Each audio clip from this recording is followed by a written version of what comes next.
Hello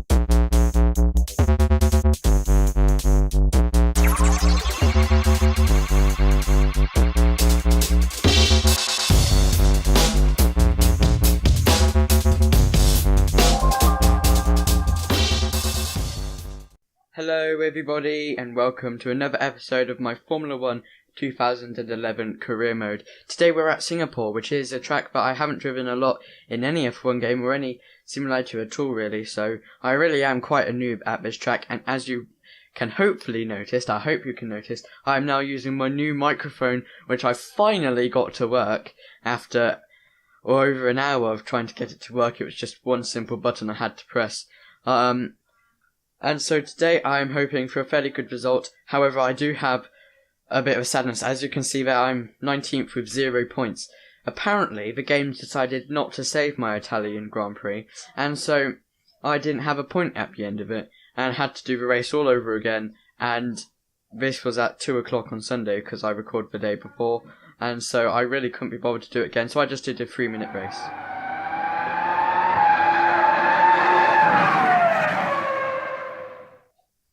So here we are in practice, and just continuing with my previous conversation, which probably went into the little card there to split up practice. I just ended up doing a 3-lap race, just to try and make up for it and skip through it. As you can see, coming into the Singapore thing for the first time actually, I just totally bin it. And coming through the final corner there, I didn't even have DRS on, but I just got too much curb on, and the car just slid away from me, unfortunately. So that was quite unfortunate, but I was really enjoying driving this track. I thought it was going to be really quite tight like Monaco. It's going to be a street circuit, so it's going to have a lot of 90-degree corners, first gear corners, but no, it really wasn't. It was actually quite challenging, especially this corner here where you have to brake into like the third bit. I don't know how to describe it. As you can see, this is my 6th lap of qualifying, so I did do quite a bit, just testing out my setup, and we've come across 3 stray cars here, all in a tight little pack. We've got them up, and it looks like Paul di Resta in the Force India is holding all of them up. And I'm trying to overtake them because they're going very slowly. So Jenson Button, we overtake him, and now we've got Vitaly Petrov here. We've got to overtake. I don't know why I'm trying to overtake him. I just decided to try and overtake them because why not? But Paul di Resta, I'm not sure whether he doesn't have a front wing, but he seems to be going very slowly and holding everyone up. I'm really not sure what happened there, but as you can see at the minute we are in 4th place, which is very good and very promising. However, as Maldonado is in 5th place, you do need to take that with a pinch of salt, and we also totally mess up the pit entrance there horrifically. I'm sorry for the graphics today. Everything seems to be dark. I don't know whether that's because it's a night race. Especially Vettel, unsurprisingly, finished in P1 in practice. However, that's really not too important as it's only practice. It doesn't really matter. Me came 16th. For once, I didn't finish 19th, which is fairly unusual. And my teammate finished 20th, and that's really, really not too important there.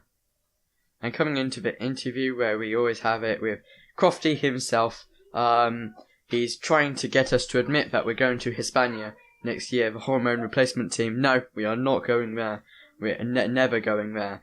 However, as you will see, because I do post commentary, at the end of the episode there is a contract offer and there will be a poll in the cards, so make sure to go vote up there, and I'll make you watch till the end of the episode to see what team that is.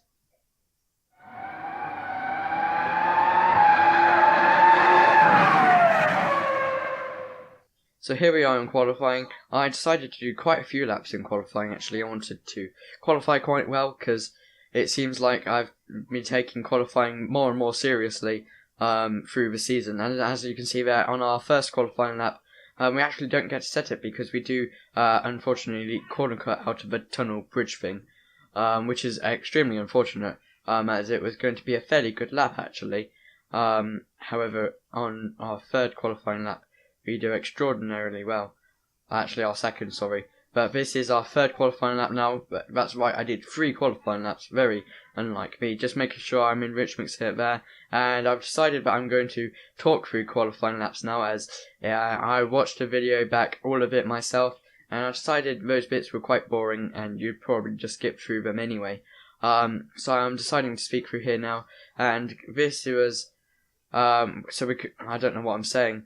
We're going down the right-hand side of Force India. I think that was Paul di Resta. Unfortunately, he was on the racing line, so we do have to take a bit of avoiding action to not crash into the back of him, basically.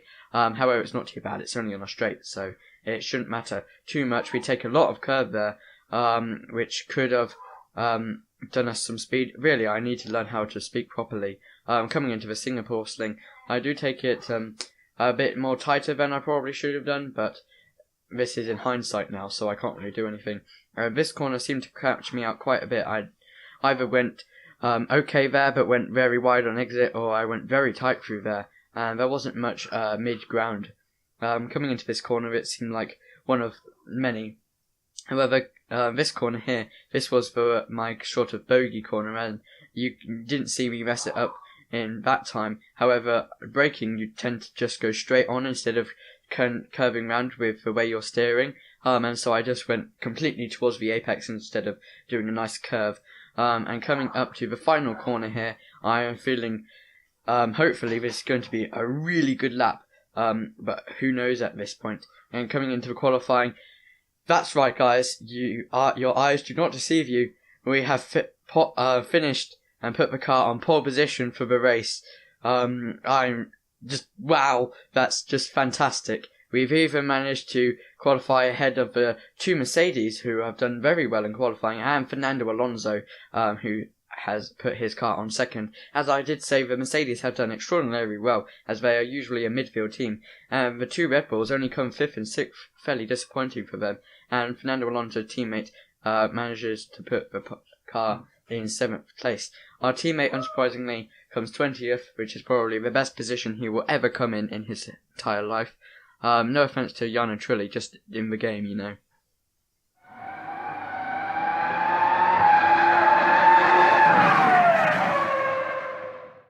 And it is race day, so we are starting from pole position, which puts loads of pressure, considering that we should be a backmarker team, and Jan and Trulli makes that very clear every single race, finishing never above 20th position, never ever. But we're waiting for the 5 red lights to go out, revving up the engine. Hopefully Fernando Alonso, he is on the inside line, so hopefully he doesn't get us into turn 1. But as you can see, we leave him the space to go down the inside, but he really just doesn't. And his arrow is nowhere to be seen, and if you just look up into the map, we've made a huge lead just in the first corner section.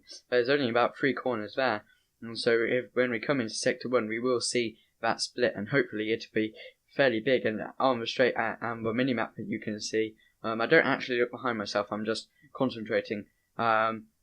We've actually gained a huge lead to Fernando Alonso, and coming on to lap 5, I'm sorry, but that's all the footage I could really provide to keep your interest, unfortunately, as there really wasn't much else apart from maybe a little spin or two as the tyres were wearing out, and they were wearing out very, very fast.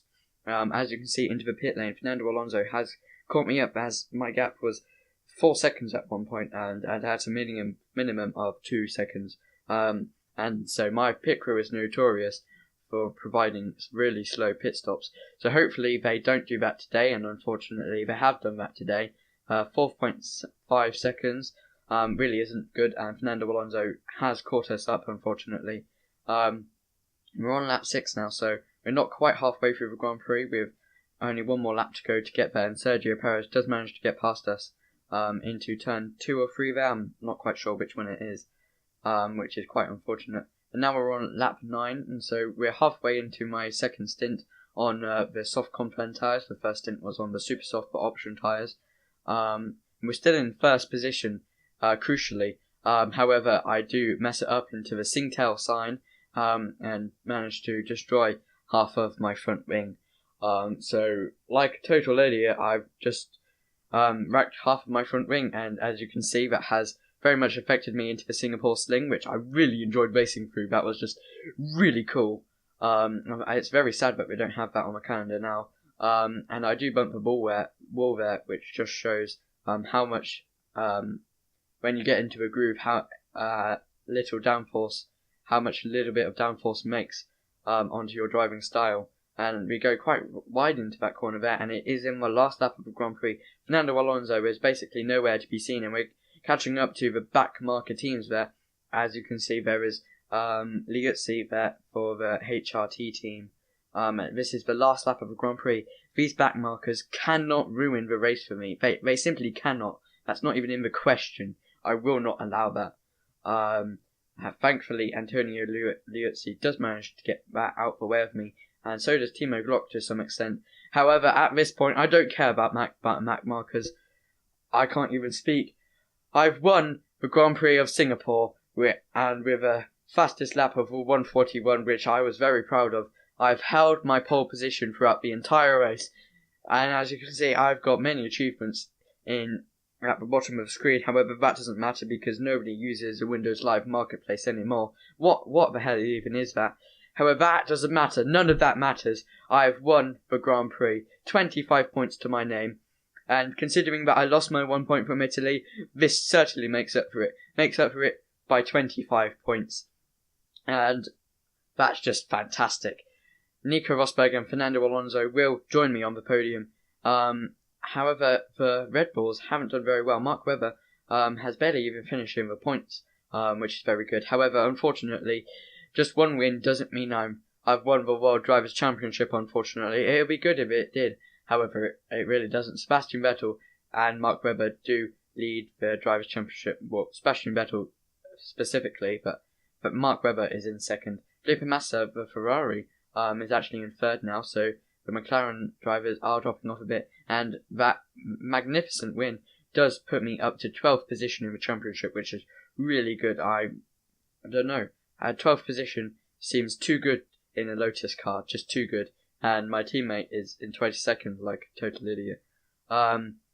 Also, that win does put us up to 8th place in the championship, just behind Toro Rosso, who we have had a fair few scraps with in this career mode. And that does put us ahead of Williams too.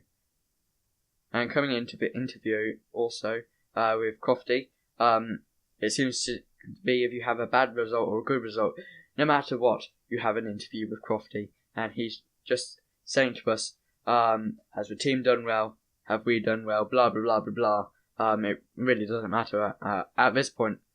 After the Grand Prix, I really didn't care about this interview. No, not at all. Not at all. So thanks for watching that episode, guys. I hope you enjoyed it as much as I enjoyed racing it. Going through the Singapore Sling, as I said, was absolutely fantastic. And as you can see there, that amazing result gave us a contract offer from Williams. As I said earlier in the episode, there is a contract officer. There is a poll. What am I saying? There is a voting poll thing in the cards of this episode. So you can go vote there whether you want me to switch for next year. Personally, I'm not trying to be biased or anything, but I would switch for next year as they already had points in the championship before I had points.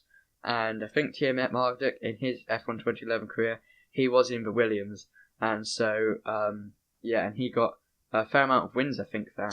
The next race is Japan, Suzuka. Hopefully this will be a good track in the Lotus car, but I'm not too sure. I look forward to see you guys then, and hopefully we can get a very good result there too, and continue on my championship quest that is basically over already.